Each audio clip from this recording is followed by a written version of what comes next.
اور ان امراض سے بالکل بچا جا سکتا ہے۔ ایک بندہ جس کو 40-50 سال تک کی عمر میں کوئی دل کا مسئلہ نہیں ہوا اور اس کو علامات بھی کوئی نہیں آ رہے، تو اس کو بھی روٹین چیک اپ کرانا چاہیے، یا وہ کون سی چیز ہے جو اس کو روٹین چیک اپ کی طرف لے جائے گی؟ دیکھیں، ہمارے ہاں یہ ٹرینڈ نہیں ہے، ویسٹ میں یہ بہت اچھا کنسیپٹ ہے کہ جب بھی آپ کوئی جاب کرتے ہیں تو وہ آپ کی ساری بیس لائن اور سارا چیک اپ کرواتے ہیں۔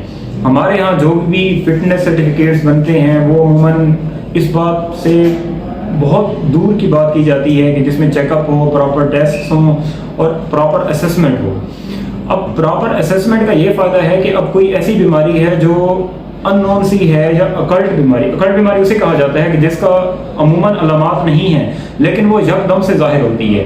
جیسے آپ نے پہلے مجھ سے بات کی کہ ایک بندہ بھاگ دوڑنے والا بندہ ہے اور اس کی اچانک سے موت واقع ہو جاتی ہے، تو اس جو روٹین چیک اپ ہے، جیسے آپ بے شک 5 ایئر میں یا 10 ایئر میں ایک دفعہ اپنی ساری بیس لائن ایک دفعہ اپنا ڈاکٹر سے معائنہ مکمل کروا لیں۔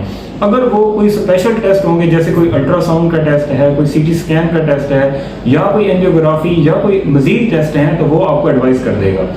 ان ساری ہمارے ہاں عموماً یکدم سے جو موت کی وجوہات ہیں ان میں سب سے بڑی وجہ یہی ہے کہ ہمارے پاس تشخیص کا علامات سے پہلے کوئی سسٹم موجود نہیں ہے، اور نہ ہمارے پاس یہ شعور موجود ہے کہ ہم لوگوں کو اس طرف توجہ راغب کریں کہ وہ بیماری سے پہلے ایک دفعہ اپنا چیک اپ کروا لیں، تاکہ اگر کوئی ایسی بیماری موجود ہے تو اس کی تشخیص ہو سکے۔ ایک ٹیسٹ ایسا بتا دیں جو ہر شخص کو اپنے دل کی جو طاقت ہے یا دل کا جو مسئلہ ہے اس کو چیک کرنے کے لیے کروانا چاہیے ریگولر روٹین میں۔ دیکھیں، آپ اپنی شوگر کو وقتاً فوقتاً چیک کرواتے رہا کریں، خاص کر وہ ایج گروپ جو 35 کراس کر چکا ہے، ایٹ لیسٹ 1 سال بعد 2 سال بعد ضرور چیک کروائیں۔ گردوں کے ٹیسٹ اپنے ضرور کروائیں۔ ہمارے پاس بہت سے ایسے مریض آتے ہیں جن کو صرف ہارٹ اٹیک ہوتا ہے، جب ہم ان کے گردوں کے ٹیسٹ کرواتے ہیں تو ان کے گردوں کے ٹیسٹ کافی خراب آتے ہیں اور اس سے پہلے انہیں کوئی علامات نہیں ہوتی۔ مسئلہ یہ ہے کہ جب بھی آپ کو گردوں کی بیماری ہوگی تو آپ کی جو کولیسٹرول کی مقدار ہے خون میں وہ بڑھ جاتی ہے، جس کی وجہ سے آپ کا دل کا جو مرض ہونے کے امکانات ہیں وہ بہت زیادہ بڑھ جاتے ہیں۔ تو اس لیے اگر آپ اس طرح کے ٹیسٹ، روٹین ٹیسٹ 1 سال بعد 2 سال بعد چیک کرواتے رہیں گے، جب آپ 35 سے اوپر چلے گئے ہیں، اس کا یہ فائدہ ہوگا کہ بیماری کی جو ہونے کے امکانات ہیں وہ کم ہو سکتے ہیں۔